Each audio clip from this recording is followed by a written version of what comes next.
2-3 দিন ধরে মনটা ধোসা ধোসা করছে।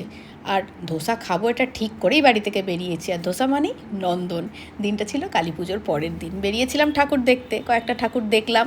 আর কলেজ ঘাটের ঠাকুরটা তো আগের দিনই দেখা হয়ে গেছে, তো কয়েকটা ঠাকুর দেখেই ঠিক হলো চলো আগে খেয়ে নিই। চলে এলাম নন্দনে।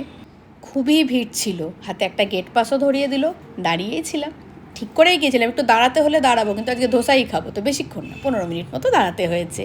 ধোসা তো খাবোই, তার আগে আমরা অর্ডার করেছিলাম ক্রিসপি চিলি বেবিকর্ন। আর নন্দনের এই বেবিকর্নটা যারা খেয়েছে তারা এক বাক্যে স্বীকার করবে যে এটা কি অসাধারণ খেতে হয়।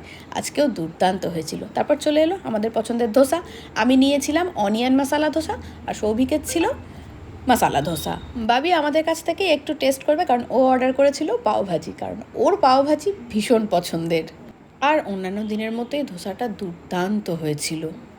খাওয়া দাওয়া সেরে এবার বেরিয়ে পড়লাম আবার ঠাকুর দেখতে। প্রথমেই গেলাম শক্তি মন্দিরে। শক্তি মন্দিরের ঠাকুরটা দেখে এবার যাব আমরা সান্টা ফোকিয়ার দিকে। শক্তি মন্দিরের থিমটা বেশ সুন্দর হয়েছিল। তারপরে আমরা সান্টা ফোকিয়ার দিকে গেলাম, কিন্তু প্রচণ্ড ভিড় আর লাইন ছিল। কিন্তু একজন পরিচিতর সঙ্গে দেখা হলো, তিনি আমাদের ঠাকুরটা দেখিয়ে দিলেন। আর সান্টা ফোকিয়ার এবারের থিম ছিল সিপাহী বিদ্রোহ।